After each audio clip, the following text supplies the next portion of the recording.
Merci à toi, Didier, pour cette très belle méditation, pour cette espèce de poème idéaliste que tu as, avec lequel tu as revécu, disons, le mouvement de la pensée grecque dans son architecture. Bon, alors, évidemment, il y a beaucoup de choses et je suppose que plusieurs veulent te poser des questions. Alors, je donne la parole à qui veut la prendre.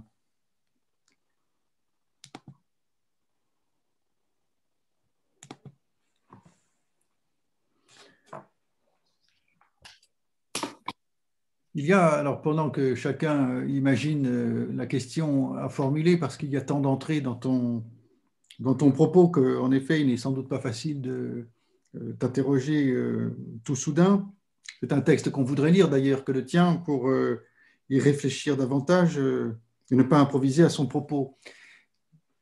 J'ai pensé en t'écoutant à Baudelaire qui dit que l'ivresse, je le cite donc, l'ivresse de l'art est plus propre que tout autre à voiler les terreurs du gouffre. C'est-à-dire que, disons, au milieu de ton exposé, tu faisais valoir donc l'hypothèse de Hersey, euh, disons, postulant que le bleu de la couleur est le sang mort, le rouge de la couleur est le sang vivant, et que le temple abrite donc un fond de brutalité, ce qui, semble-t-il, a toujours été pensé, n'est-ce pas, puisque le temple était un symbole sacrificiel. Et puis, après avoir mentionné cette hypothèse que tu as jugée plus rhétorique que scientifique, eh bien, tu as marché sur tes propres brisées, tu as suivi le courant de ta propre pensée, et j'ai eu l'impression que l'ivresse de l'art te faisait oublier un peu les terreurs du gouffre, comme dit Baudelaire, c'est-à-dire que tout soudain, la contemplation de la structure harmonique du temple autorisait l'oubli dans ton propos du moins, eh bien, de la condition de possibilité de ce temple qui, d'après Hersey, est le sacrifice lui-même. Alors, je voudrais savoir si, dans ta contemplation du temple, en effet, tel que tu l'as si merveilleusement, il faut le dire, restitué, il y a ce travail d'oubli. Tu rappelles à la fin que le temple est un monument et qu'il est donc une protestation contre l'oubli, mais est-ce que le point de vue idéaliste de la contemplation qui est la tienne n'est pas de nature à faire oublier la terreur du gouffre que pourtant le temple abrite? Cette question n'en est pas vraiment une, mais en tout cas, je la pose. Si, je te remercie vivement. Euh, L'idéalisme, assurément, repose sur le gouffre. C'est-à-dire il en est le renversement. L'idéalisme ne s'explique que par le gouffre, en quelque façon. Mais il, il n'est pas, selon moi, une fuite et une volonté d'occulter le gouffre. Je considère qu'il naît dans la contemplation du gouffre. C'est-à-dire que le gouffre n'est pas tout négatif. Il emporte, il emporte en quelque sorte autre chose que lui-même, la faculté d'un renversement. En somme, la fameuse conversion du rien de rien en un rien qui serait l'être. Et, et l'œuvre dorique est un ailleurs, mais en ce sens qu'elle est précisément comme une attestation de ce rien qui serait l'être. C'est ce qu'elle tend à signifier dans cette espèce de transparution de l'infini dans le fini qu'elle réalise par la proportion, ou par l'exercice de la proportion au sein de la construction, comme j'essayais de le montrer dans la tête de la colonne et dans le tailloir, où la pesanteur est abolie et où il s'agit de regarder, à proprement parler, rien. Mais ce rien, cette idéalité, comme tu dis, elle ne, comment dire, elle n'occulte pas sa provenance, sa provenance sacrificielle. Le temple est le vestige d'un sacrifice. Toutes ces, Georges Hersey le démontre. les tores des chapiteaux, enfin tous les éléments de modèle nature renvoient, selon lui, à des vestiges animaux, du corps animal. Et cependant, cette espèce d'horreur est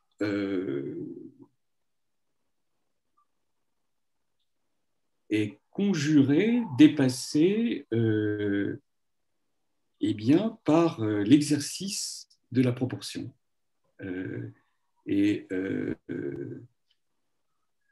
Mais j'essaie de répondre à ta question. Il ne s'agit pas, en l'occurrence, d'une omission. La proportion, l'exercice de la proportion présuppose la dimension sacrificielle. Est-ce que tu trouves que je t'ai répondu? Tu réponds merveilleusement. La seule question qui demeure, alors du coup, c'est celle de savoir si l'intelligible, le Dieu, l'absence sont en quelque sorte des idéalités posées comme principe ou si ce sont des idéalités qu'il faut comprendre comme résultat. C'est-à-dire que c'est très différent de considérer que le temple imite les idéalités que sont le principe, le Dieu ou la disparition, ou de considérer que le temple est une tentative d'arrachement, disons, à sa condition de possibilité sacrificielle et d'hypostase, au fond, de ces idéalités qui valent dénégation de l'origine.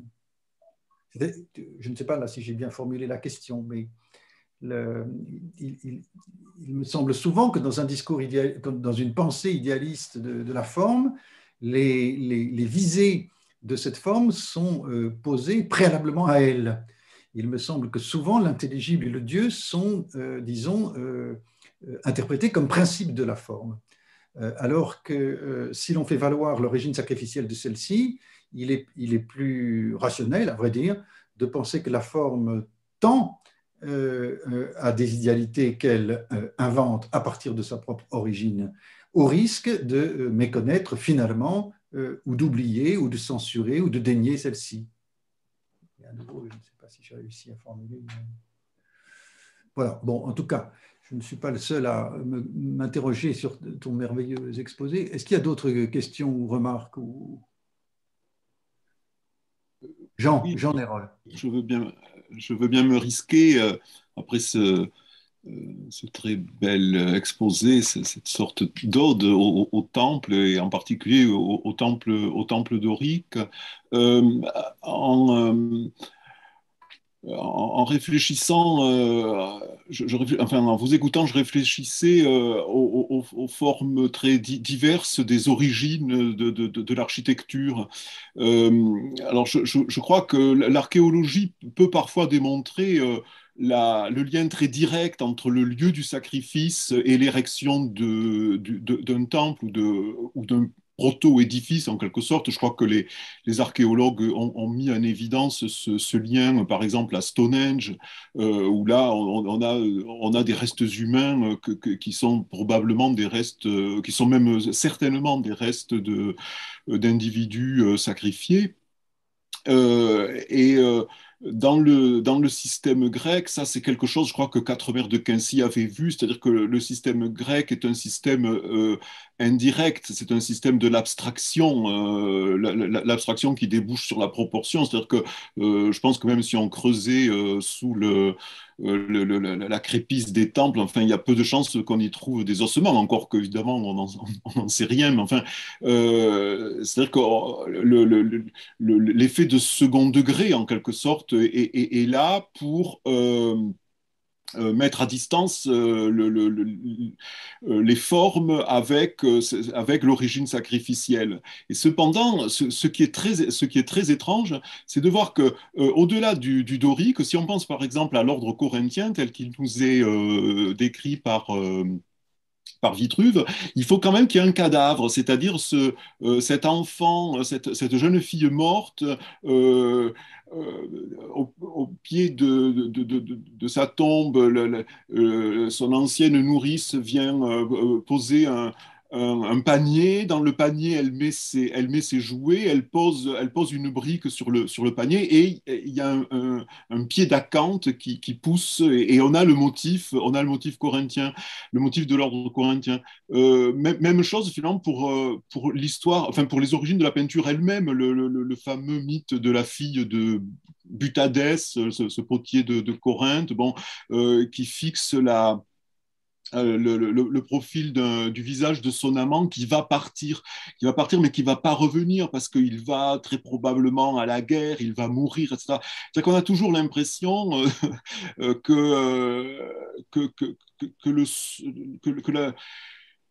que la chose doit être scellée par le prix du sang, en quelque sorte. Et l'autre grande famille des origines, c'est celle de la dictée des dieux. On pense euh, à l'Arche d'Alliance qui donne son motif au tabernacle, et le tabernacle qui donnera son motif et ses proportions au temple de Jérusalem. Mais on peut même penser aussi à la cathédrale gothique qui est une sorte de mise en œuvre de la vision de l'Apocalypse, de la Jérusalem céleste dans l'Apocalypse de Saint Jean, où là, en quelque sorte, on passe par-dessus le cadavre, en quelque sorte. Voilà, et c'est sur cette,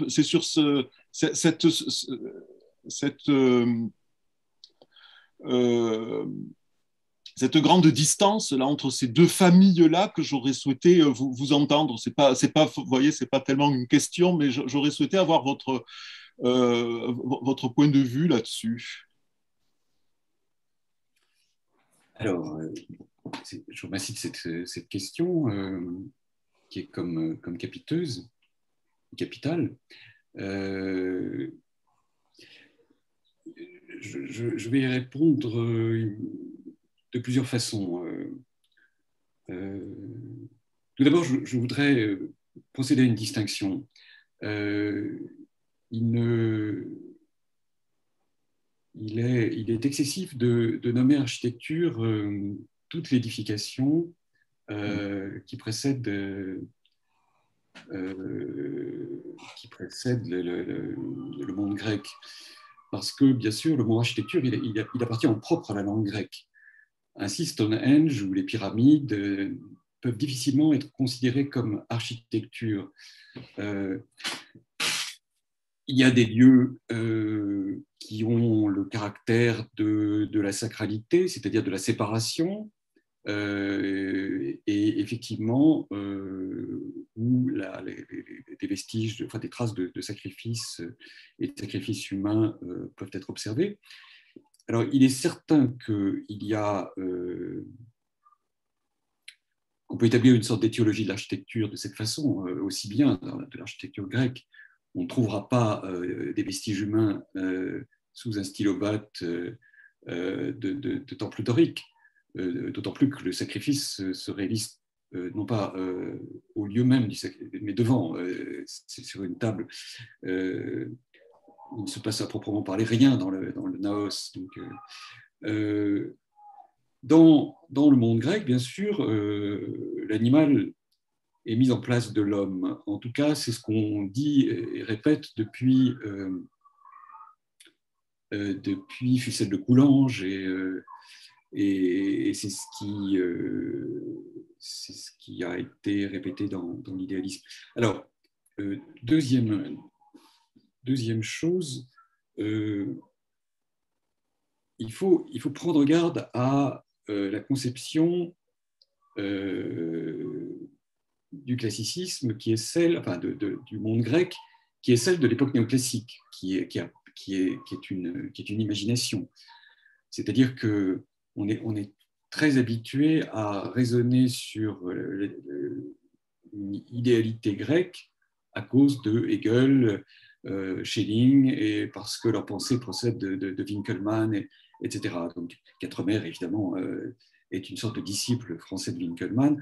Donc, ils ont une vision du monde grec qui est très colorée, très, très partiale, et qui est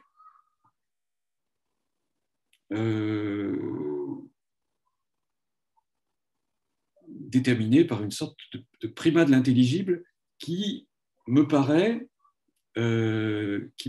incertaine. Je veux dire que la façon dont, depuis Winckelmann, on a considéré le monde grec en accordant la part belle à l'intelligible, à l'idéalité, si on veut, me paraît être erroné. Je veux dire qu'il y a quelque chose, ce qu'a occulté, en somme, c'est tout simple, ce qu'a occulté le néoclassicisme, c'est l'horreur, c'est l'effroi. Ils ont imaginé la Grèce, enfin un peu comme Hölderlin, la civilisation grecque, comme une sorte d'assomption de paix. Ils ont considéré que l'art grec n'était que le témoignage de d'une sorte de calme maîtrise. Je crois que ce n'était pas ainsi qu'il faut la regarder. Il y a deux choses à la fois qui sont conjointes, il me semble. C'est indéniablement la part sacrificielle et pardon, mon téléphone se déclenche tout seul. Et d'autre part, eh bien, ce surpassement qui a été discerné avec éclat par Hegel dans son fameux cours d'esthétique. Mais je crois qu'il y a les deux choses tout ensemble. Et en fait, il y a même une sorte comment dire, il y a une sorte d'attestation de conversion. Il y a les deux choses. C'est-à-dire qu'en fait, le temple, si je vais jusqu'au bout de ce que je crois comprendre, exprime un kairos continuel de conversion, si vous voulez. Ça n'est pas un temps calme qui est comme cela statique et une sorte de parfait ailleurs. C'est l'instant où le sacrifice est transmué, en quelque sorte. Il me semble que c'est cela dont il s'agit. Ça n'est pas du tout le calme souverain que décrit Hegel dans sa conception de l'art classique. Ce qui est curieux d'ailleurs, si on lit Hegel de près, c'est de voir aussi qu'il perçoit un certain trouble dans ce calme. Il prétend que c'est le christianisme futur qui inquiète le dieu grec, que c'est le règne de la conscience individuelle qui commence à être menacé. Mais en réalité, je pense plutôt que si on peut discerner dans l'espèce de tristesse, Hegel parle de tristesse à l'endroit du dieu grec, si on peut discerner de la tristesse dans la statue qui est assise dans le naos, c'est en fait justement ce moment kérotique où on passe d'une sorte d'accablement à toute autre chose. On passe de la perte au gain, et je le redis, du rien de rien au rien qui est l'être. Il y a une sorte de renversement qui se joue. C'est cette conversion qui me paraît être désignée dans le temple. Bon, pardonnez-moi, j'ai peut-être extravagué et j'ai peut-être perdu de vue un peu votre question entre la question surtout votre développement sur l'Arche d'Alliance me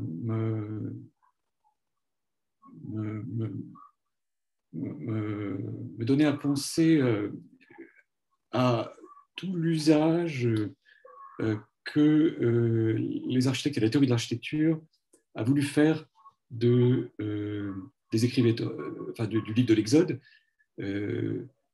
parce que s'y trouve justement une description très complète du tabernacle du désert.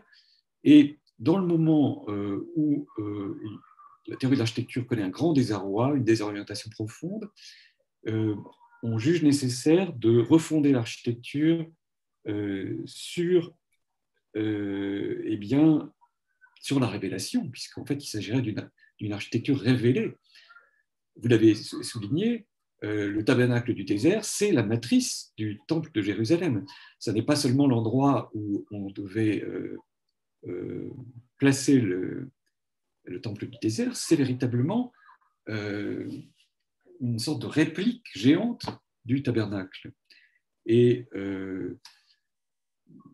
vous le savez sans doute, les théoriciens d'architecture du XVIe siècle ont prétendu refonder l'architecture à partir des proportions du temple de Jérusalem, qui est complètement imaginaire, mais par exemple, Philibert Delorme, quand il dessine les Tuileries, argumente en disant qu'il a restitué les proportions et même l'ordre du temple de Jérusalem.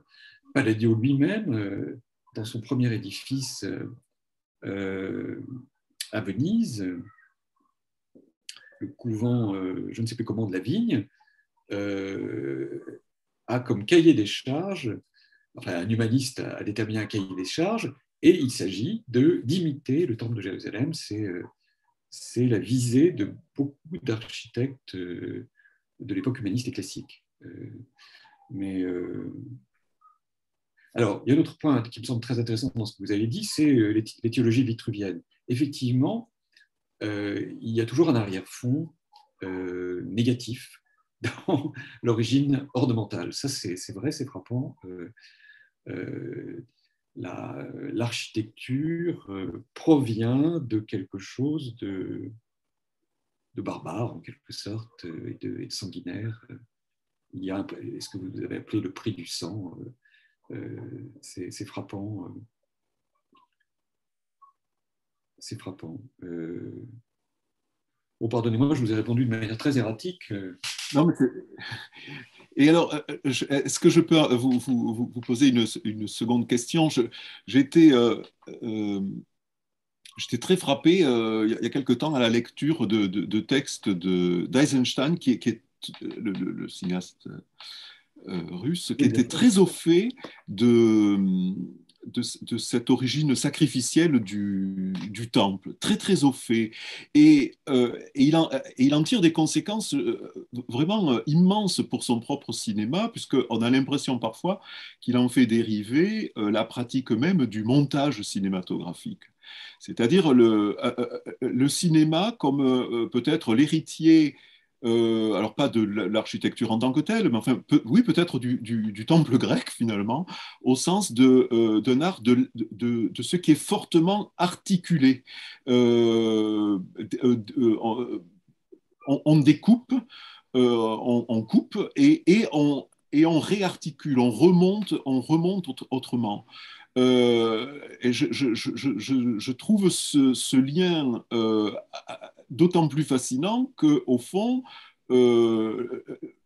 l'art moderne qui a le plus à voir avec la violence, c'est quand même le cinéma. Je ne sais pas ce que ça peut vous inspirer comme réflexion. Alors, ce qui est très frappant, c'est qu'Eisenstein était un assez grand connaisseur de l'architecture, comme vous l'avez dit, et notamment de l'œuvre de Piranèse, qui l'a beaucoup inspiré.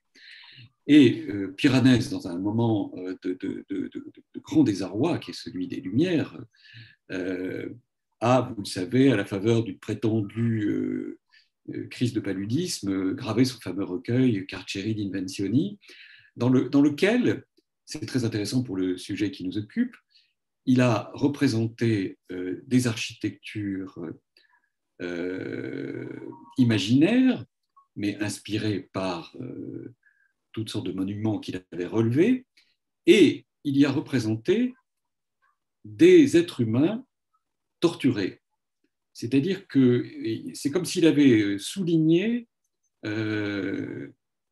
l'origine perdue de l'architecture, comme s'il avait désiré retrouver la grandeur perdue de l'architecture, c'était son projet d'ailleurs, puisqu'il voulait retrouver la magnificence des Romains, c'est comme ça qu'il s'exprimait, et il la retrouvait avec cette extraordinaire barbarie, avec cette extraordinaire violence, et il a intuitionné effectivement l'origine sacrificielle de l'architecture, il l'a représentée, et donc c'est très frappant parce qu'Eisenstein a écrit un texte sur Piranèse qui est mémorable et très intéressant. Alors Piranèse l'a intéressé aussi pour les séquences et les coupes, puisque dans les perspectives des prisons d'invention piranèses, il y a une sorte de segmentation infinie de l'espace qui est une autre forme de violence, c'est-à-dire que l'espace n'est plus maîtrisé, il n'est plus, comment dire, la puissance fédératrice du temple ne s'exerce plus. L'espace n'est plus quelque chose de réglé, il s'enfuit de tous côtés, et donc cette segmentation ressemble effectivement à la violence inhérente au cinéma et au montage, à la coupure, pour aller dans le sens de ce que vous avez dit. Je voudrais Voilà. Didier, rebondir sur les deux questions de mes petits camarades et vous remercier à mon tour de l'exposé magistral que vous nous avez donné.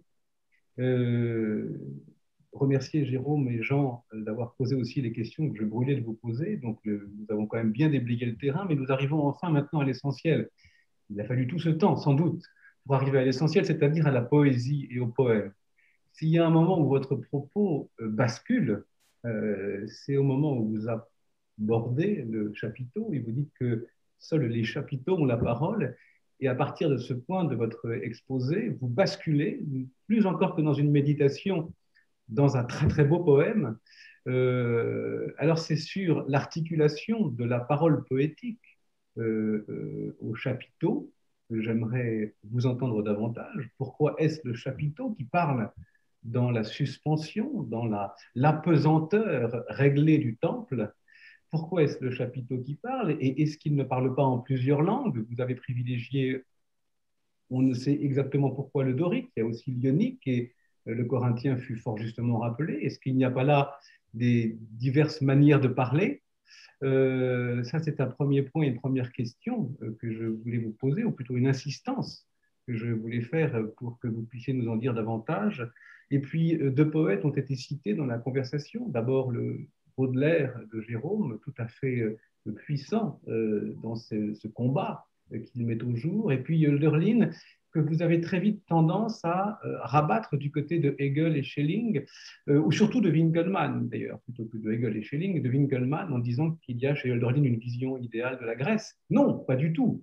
Il y a chez Hölderlin quelque chose de très proche de votre propos, et on revient au poétique, qui est une tension, un point d'équilibre extrêmement tendu entre l'informe et le surformel, entre l'aorgique et l'organique, pour essayer de traduire les concepts hölderliniens, ce point d'extrême tension, ce point d'équilibre, ce point de Gleichgewicht, il est le lieu même du sacrifice, bien sûr, l'équilibre propre au sacrifice qui établit une médiation entre nature et culture, entre vie et mort, entre désordre et ordre, et il est le lieu même, ce point d'équilibre et de Gleichgewicht, le lieu même d'émission du poème. Alors, il y a dans votre propos cette extraordinaire appréhension de l'équilibre comme condition d'émergence de la parole poétique. Vous la logez dans les chapiteaux. Vous nous dites que les colonnes, fort de quelques études, sont l'analogue du corps humain. Je pensais qu'elles étaient plutôt l'analogue des bois sacrés, des troncs sacrés dans le feuillage desquels murmurait la parole de Dodone. Est-ce que vous pourriez nous en dire un peu plus de cette émission du poème tel qu'il se dit au cœur du chapiteau? Merci de cette belle question, cher Benoît. Eh bien, il me semble que, pour exprimer la chose synthétiquement, que c'est l'aporie qui détermine la parole. L'aporie ne coupe pas la parole, mais elle est la condition de la parole. Et effectivement, dans la suite des temps, les ordres vont se succéder, et finalement, c'est comme si cet équilibre premier du dorique, où pesanteur et résistance s'abolissent à leur lieu de contact mutuel, là où comment dire, par la désignation de ce degré zéro de l'attraction terrestre, c'est ce silence qui va être la condition de la parole. Alors, c'est bien étrange si on pense au traité du sublime, enfin à la lettre traitée, puisque le pseudo-Longin considère que la visée de la parole, c'est le silence, hein, c'est-à-dire que la perfection du discours, c'est le silence d'Ajax, mais c'est à la fois, il me semble, l'origine et la destination. Donc, il y a dans ce calme souverain, ce néant qui est ouvert, une impasse, mais cette impasse est féconde, est prodigieusement féconde. Et rien n'est plus fécond que l'aporie, en l'occurrence, c'est ce que je crois. C'est vraiment la limite, évidemment, détermine un en deçà, mais elle détermine un au-delà, et l'au-delà devient parfaitement sensible. Quant à Hölderlin, alors, bon, en dépit de sa fraternité, enfin de son amitié pour Schelling et Hegel, je vous accorde qu'il est sur une voie différente. Et bien sûr, c'est l'énonciation poétique, c'est tout autre chose. Vous l'avez observé, effectivement, le discours qui procède de l'expérience du néant devient tout autre, puisque le langage, en quelque sorte, par cette expérience, est, pour ainsi dire, révélé à lui-même. Donc, on pourrait peut-être dire qu'il passe du côté de la poésie. En tout cas, chez Hölderlin, notamment dans son fameux Griechenland, il y a chez lui l'attention au vieux dire, là, die alte Sage. Je me souviens d'un vers mit Geistigkeit ist weit die alte Sage, und neues Leben kommt aus Menschheit wieder. Donc là, il y a l'attention à ce qui vient par voie de tradition, mais il y a quand même chez Hölderlin cette Grèce lumineuse qui est quand même celle de ses contemporains, même si elle est, on ne peut pas réduire la Grèce de Hölderlin sans doute, et vous le connaissez infiniment mieux que moi, à la Grèce entrevue par Winckelmann ou par Hegel.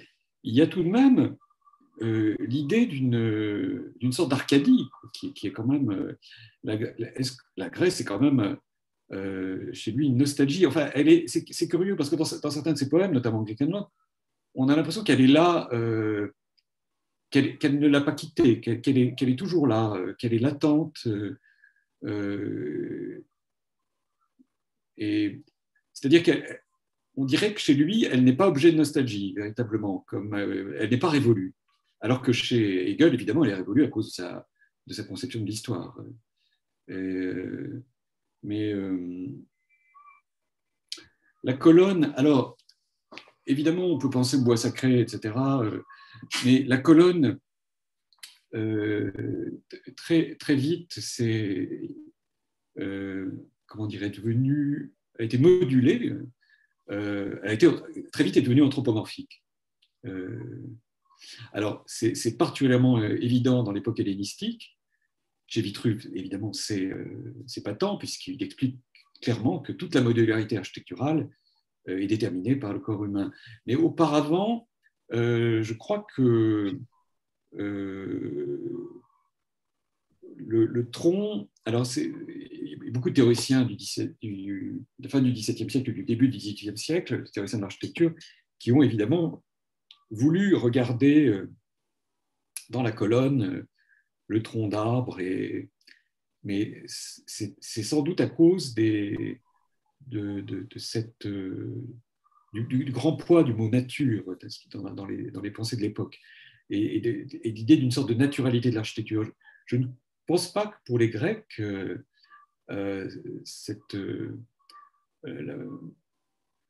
comment dire, la conception de la fusis qu'ils ont n'est pas littérale comme ça. La fusis, elle est davantage dans la façon dont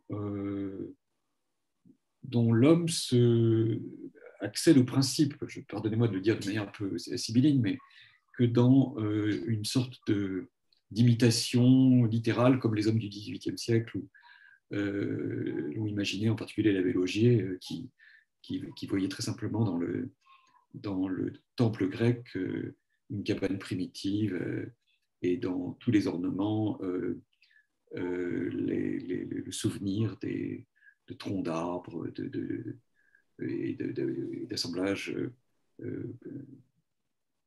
tout à fait, comment dire, naturaliste en quelque sorte.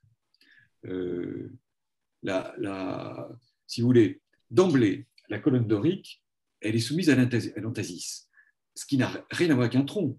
C'est-à-dire qu'elle connaît un démaigrissement au tiers. Elle est toute pondérée, si vous voulez. Ça n'a rien à voir. C'est-à-dire que l'intelligence s'est complètement répandue dans sa détermination formelle. Suis-je clair? Je reviens à mon chapiteau. En quoi seuls les chapiteaux ont-ils la parole? Parce que c'est l'endroit où la pesanteur est conjurée et c'est comme l'architecture a à faire avec la gravité, nécessairement, c'est un art de la gravité. Édifier, c'est résister à la pesanteur, c'est affronter la pesanteur. Eh bien,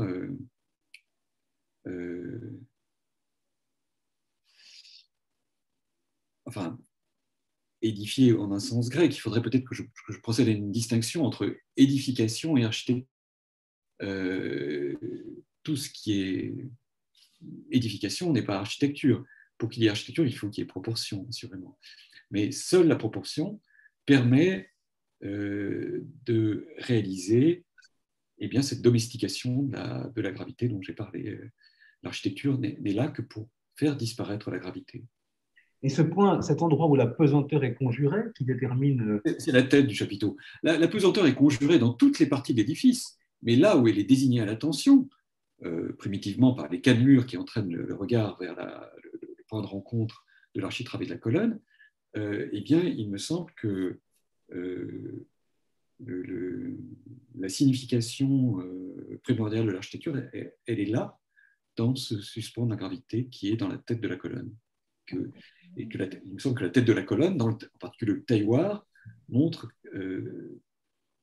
nettement ce suspens de la gravité. Alors, dans la suite des temps, les chapiteaux seront, qu'il s'agisse du ionique, du corinthien ou du composite, seront de plus en plus improbables en tant que lieu de résistance, précisément pour signifier ce suspens de la gravité. Vous voyez, les feuilles d'acanthe qui se multiplient, la complicité arborescente, les entrelacs qui figurent sur les chapiteaux, sont toujours là pour signifier l'abolition de la pesanteur, parce que non seulement c'est le lieu d'un discours ornemental, d'ailleurs il faudrait prendre ce mot ornement très au sérieux, puisque ornare dérive d'ordinare, et donc orner en sens ancien, c'est ordonnée. Et donc, toute la science ornementale est au service d'une idée d'allègement, de légèreté, au service de l'impondérable. Vous voyez, une sorte de grâce qui doit se manifester dans le chapiteau par un décor floral. Il me semble que je ne vois pas d'autre intelligence du phénomène que celle-là. Mais tout dérive d'abord tout dérive de la position dorique qui est ce suspens. Il y a une question de Fernando. Urald, oui, à vous la parole. Merci beaucoup. Et merci pour la présentation et le poème aussi. Le poème, c'était très bien aussi. J'ai deux questions que j'ai essayé de faire très, très ponctuelles. Alors, il y a un texte, j'imagine que vous connaissez, Architects and Mimetic Theory, où un auteur, j'imagine américain, Kent Blumer, fait la suivante hypothèse d'un procès de sacrifice de l'ornemental dans l'architecture moderne, je ne sais pas. C'est comme un sacrifice de Dieu, même du sacré qui est en train de s'exécuter dans cette perte. Mais je ne sais pas d'architecture assez pour dire que ce qui se perd, c'est l'ornemental du chapiteau. Oui, l'ornemental commence par le chapiteau, ou plutôt le chapiteau est le lieu ornemental. Les traités d'architecture, d'ailleurs, sont des traités qui portent sur les ordres. C'est la clé du système ornemental. Votre question est très intéressante parce qu'il s'agit de la question du tournant, c'est-à-dire c'est la question de l'époque moderne. Tous les architectes connaissent le fameux texte d'Adolf Loos, Ornement et crime, dans lequel il fait valoir que l'ornement est caduc et que on l'emploie dans un sens décoratif, c'est-à-dire insignifiant. On a perdu le sens de l'ornement. Et le livre auquel vous faites allusion, c'est un livre qui commente cette perte. Donc effectivement, le nudisme architectural auquel on assiste dans l'œuvre de Loos ou dans celle de ses suiveurs, il est l'aveu d'une désertion de l'ornement ou d'un abandon de l'ornement. Mais ce qui est perdu avec l'ornement, c'est l'architecture dans ce que Hegel appellerait sa dimension spirituelle. C'est l'illustration même de la fin de l'art dans le cours d'esthétique de Hegel. C'est-à-dire que le sens de l'ornement est complètement perdu parce que ce sens était lié à un surpassement, à une transcendance qui n'est plus à l'ordre du jour. Donc, c'est évidemment un phénomène dont il faut prendre la mesure, c'est la laïcité atteignant son acmé, quelque chose comme ça. Et donc, Loos est assez intelligent.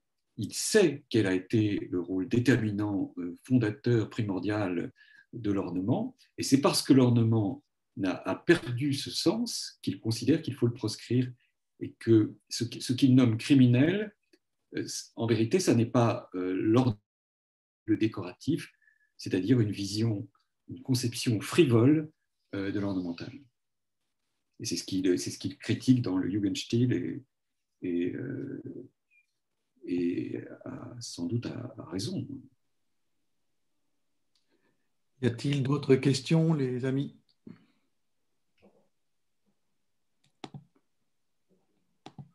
Il resterait d'ailleurs à s'assurer que le décoratif et le frivole. Oui, Camilla, en effet. En tout cas, Merci beaucoup de la parole accordée et aussi de l'exposé que j'ai suivi avec beaucoup d'attention, que j'ai beaucoup aimé. Entre la rhétorique et l'architecture, des choses belles à écouter. Ah, il y a une question que j'ai suivie attentivement en rapport avec le fait que vous avez affirmé à un moment donné que l'architecture était en lien avec la civilisation grecque et que je ne sais pas si cela exclurait en fait le phénomène architectural dans d'autres cultures, étant donné que même selon que René Girard essaie de dire que toutes les cultures sont fondées sur un meurtre fondateur, ferait à ce que l'on construise même toute civilisation ou culture humaine sur un meurtre. Alors, je ne sais pas si, je ne sais pas pourquoi est-ce que cette affirmation est venue, je ne sais pas si j'abuse, mais que vous ayez affirmé que dans la culture grecque, on parlerait d'architecture, mais qu'en dehors de cette culture, on ne parlerait pas d'architecture, alors que les fondements de toute culture, selon René Girard, s'effondreraient sur ces meurtres-là fondateurs. Merci. Merci de votre question, mais je voudrais être sûr de la bien comprendre.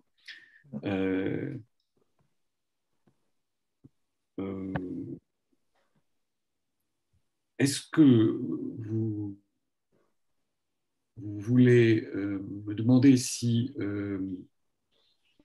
la conception qui prévaut en Europe occidentale d'une civilisation fondée sur le crime collectif vaut pour toutes les civilisations, ou est-ce que vous me demandez si la conception grecque de l'architecture pourrait permettre d'élucider la façon dont eh bien, les formes d'édification autour du monde se sont déployées. Est-ce que ça vous ennuie de préciser un tout petit peu? Non, ça ne m'ennuie pas du tout. Je pense que ma question est celle de savoir si la conception grecque de l'architecture, Oui. en rapport avec l'effet que, selon que René Girard lit, en fait, Ah que oui, d'accord, je comprends. le Oui, oui. fondement de Bien toute sûr. culture humaine, c'est basé sur un meurtre Ah collectif, oui, oui, oui, bien sûr, oui, et oui. aussi s'appliquer dans d'autres civilisations qui, particulièrement, ou pourraient s'émanciper peut-être de la vision grecque de l'architecture. Je comprends Voilà, maintenant. Pardon, cette pardon, affirmation. excusez-moi. Hmm. Excusez-moi, peut-être que j'ai un peu fatigué maintenant, mais je comprends ce que vous me demandez. Donc, effectivement, alors pour l'architecture grecque, le crime collectif, c'est l'affaire fondatrice. Dans d'autres civilisations, pour autant que je puisse les connaître, dans l'Inde védique, c'est la même chose, hein, d'après ce que j'ai compris en lisant et en écoutant un spécialiste, Charles Malamud. Je l'ai entendu parler du sacrifice fondateur de l'édification indienne à peu près de la même façon, si vous voulez. Dans la Chine, j'avoue que je suis ignorant, je ne sais pas très bien ce qui est fondateur, ce qui est curieux dans ce qui tient lieu d'édification en Chine, c'est qu'elle est constamment recommencée. C'est-à-dire qu'il y a une stabilité dans le temps, mais c'est une stabilité qui est reconstituée. Alors je ne sais pas si, j'ignore complètement s'il y a cette dimension sacrificielle fondatrice dans la civilisation chinoise. Peut-être que quelqu'un le sait. Benoît, vous avez exploré la chose. Non, pas du tout, mais certains des membres de notre sympathique et dynamique association s'intéressent à cette affaire et effectivement, il y a quand même des regroupements tout à fait troublants et on peut tout à fait entreprendre la chose. Je ne sais pas du tout si ça a donné lieu à des écrits plus savants, mais ça serait tout à fait intéressant de se poser la question. Bien sûr, à partir d'une vision non européocentrée ou non occidentalo-centrée, d'aller y voir de plus près grâce à Malamud, Calasso et quelques autres du côté de Oui, l'Orient. oui, oui. Alors, il y a un problème terminologique, c'est ça le problème aussi. Et oui, bien sûr, parce que, effectivement. Dialoguer, Fernando veut intervenir sur ce point. Fernando. Oui, une petite chose. J'étais en train d'essayer de préparer avec des images, mais je ne peux pas mettre mon écran. Mais ce n'est pas de problème. Mais on peut trouver une petite approximation à la différence entre le concept qu'a développé M. Larocque d'édification par rapport à architecture. Et dans des édifications que les Incas, les gens des Andes faisaient pour les morts. C'est des tombeaux, mais qui étaient comme des maisons, voilà, non? Des maisons pour les morts. Et on voit encore les choses. Et ça, il y a même des villes qui sont pensées comme des villes de morts. Mais pas de proportion là, non? Il s'agit de vraiment quelque chose pour donner un couvert, non? Mais et dans un autre moment, il y a aussi dans la porte du soleil, non, à Tiwanaku, par exemple, on peut voir quelque peu de plus d'efforts d'édification vers l'édification systématique peut-être. Et il y a un peu plus de proportionnalité. Mais ce n'est pas la proportionnalité grecque. Mais nous parlons d'un moment historique postérieur. C'est ça qui complique les choses, non? Historiquement, c'est après. Bon, ça, je voulais dire ça seulement. Merci beaucoup. Merci beaucoup. Y a-t-il d'autres remarques et questions à poser à Didier Larocque? Est-ce que j'ai le droit à une troisième question? Eh oui, bien sûr, Jean. Parce que c'est les derniers développements, la question qui vous a été posée par Kabila, qui quand même me fait dire que j'ai été un peu étonné de vous entendre reprendre à votre compte cette distinction néoclassique, là, pour le coup, entre l'architecture et l'art de bâtir. Vous faites la distinction de Quatremer de Quincy et d'autres entre l'architecture qui n'appartient qu'aux Grecs et l'art de bâtir, qui est un art qui est multiple et qui se retrouve dans de multiples civilisations. Et je me demande si... alors, en soi, je crois qu'il ne faut pas en être choqué, comme on pourrait l'être de la formule, je sais pas, de Heidegger, par exemple, la philosophie parle grec. Sous-entendu, elle ne peut parler que grec. Mais ce qui me gêne un peu dans cette dichotomie, c'est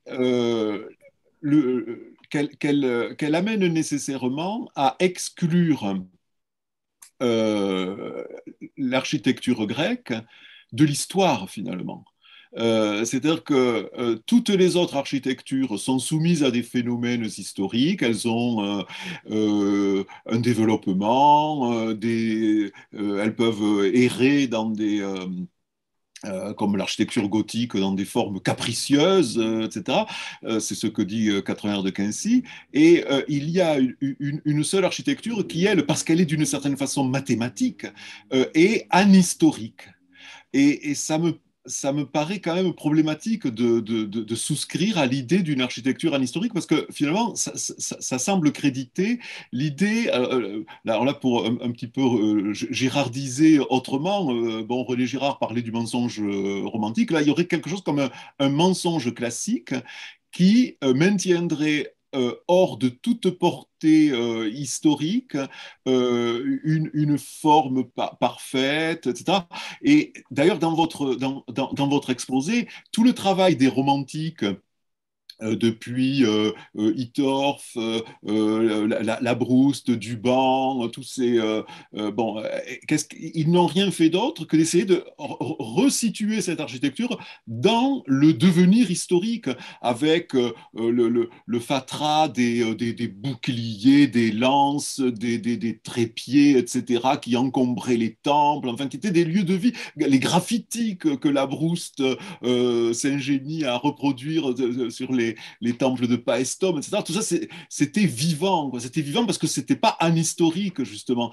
Et j'ai peur que l'idée d'une architecture qui serait dans cette bulle par rapport aux autres arts de bâtir lui redonne ce statut presque éthéré, en quelque sorte, et qui, du coup, vous voyez, viendrait empêcher, justement, c'est en cela que peut-être là, le classique est mensonger, parce que justement, ça viendrait empêcher de discerner dans l'architecture ce lien avec la violence, justement. Oui, je comprends. Alors, plusieurs choses. Tout d'abord, je le redis, le mot architecture est un mot grec, c'est le mot architectonia. Est-ce que vous m'entendez? Parce que j'ai l'impression qu'on est coupé là. Oui, vous m'entendez. Oui, nous t'entendons, Didier, très bien. Donc le mot architectonia, il apparaît, sa première occurrence, évidemment, c'est dans la langue grecque, il appartient à la langue grecque, il est formé de deux mots qui lui sont antérieurs, le mot arché et le mot techné, ce que désigne ce mot architectonia, c'est véritablement la présence de l'infini dans le fini, puisqu'il met ensemble le principe qui est l'indéterminé par excellence, et la techné, c'est-à-dire la production, c'est-à-dire ce qui entre dans le visible, ce qui est limité, ce qui est fini. Donc les Grecs définissent l'architecture ainsi. Alors, il y a bien l'intemporalité que vous avez soulignée, puisqu'il y a quelque chose qui se dérobe au fini, mais il y a le fini, qui est quand même la condition de l'infini. En sorte que dans l'architecture grecque, bien entendu, il me semble, il y a du circonstanciel et il y a du perpétuel. Mais ils sont solidaires. En quelque sorte, le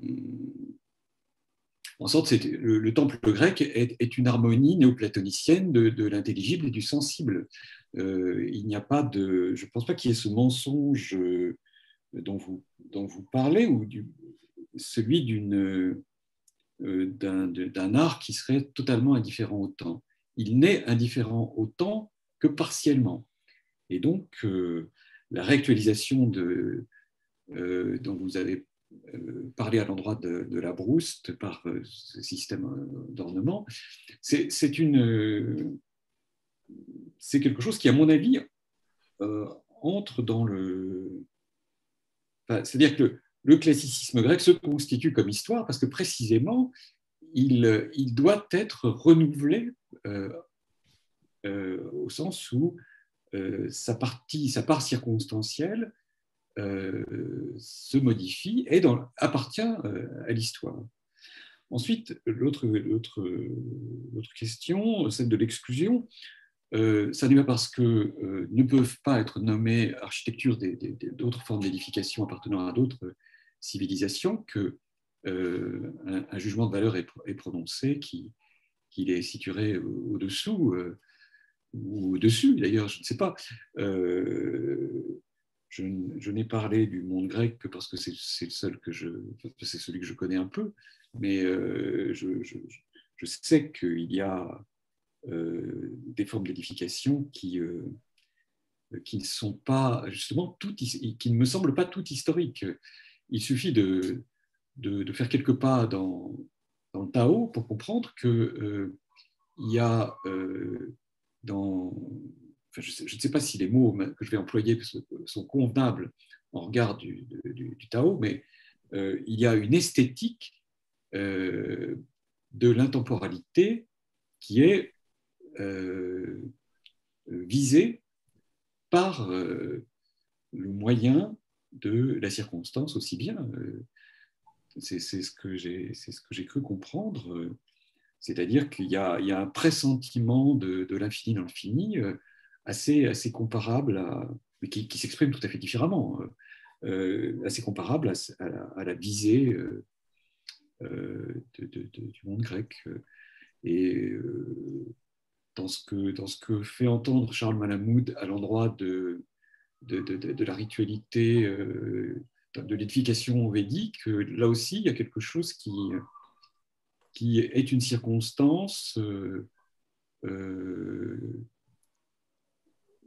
illimitée, enfin, qui s'illimite ou qui se surpasse. Mais il peut y avoir aussi des formes d'édification qui célèbrent tout simplement la matérialité du monde sans aucune dimension transcendante, mais qui sont, enfin, toutes sont respectables et intéressantes sans doute. Jérôme, j'entends pas du tout ce que tu dis. Bah, tant mieux, parce que c'était avec Liva une conversation portant sur ce que tu dis d'ailleurs, mais voilà. Y a-t-il d'autres questions et d'autres remarques? Mais quoi, des approbatrices? Ah non, bien au contraire. Y a-t-il d'autres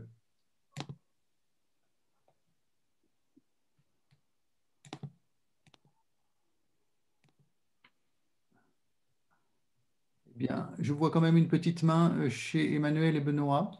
Est-ce que ça veut dire que Emmanuel ou Benoît ont encore une question? Vieille main, dit Emmanuel. C'est une vieille main. Ah, c'est une vieille main. Je découvre la différence entre les récentes et les vieilles mains. La nôtre était vieille. Bon, bien, chers amis, dans ces conditions, peut-être qu'on a provisoirement achevé cette belle séance. Oui, il nous reste encore une fois à remercier très chaleureusement Didier pour ce moment magnifique. Exactement. Eh bien, c'est moi qui vous remercie pour votre aimable invitation. Sauf si Fernando est en train de remettre une main. Est-ce que Fernando veut ajouter Des applaudissements, des applaudissements. Merci beaucoup. Des applaudissements. Ça, c'est tout à fait exact. Et Kabila aussi veut se joindre à ces applaudissements. Eh bien, merci à tous. Merci à toi, Didier. Est-ce que, Benoît, tu veux bien annoncer la séance prochaine? La séance prochaine, ce sera donc une table ronde avec l'ensemble de tous les intervenants. Voilà. Nous sommes en train de méditer la manière de l'organiser pour qu'elle soit la plus vivante et la plus présentielle qui soit dans ce monde absentiel. L'idée étant de faire un point tous ensemble et surtout à partir et avec ceux qui sont intervenus sur cette année qui fut particulièrement riche et sur la manière de poursuivre notre séminaire. La date est... La date, excusez-moi. Mille excuses. C'est le 13 novembre. Le 13 novembre à 15h. Table ronde encore à organiser, mais qui sera organisée avec tous les intervenants de cette année. Lucien Scubla. Et Lucien Scubla qui sera aussi présent comme observateur attentif, toujours en différé, mais avec une acribie qu'on peut imaginer. Parfait. Alors, on se retrouve bientôt. Merci encore, Didier, et merci à tous. Bientôt. Merci, Manuel. Merci, Benoît. Au revoir. Bientôt, merci. Bientôt, au revoir.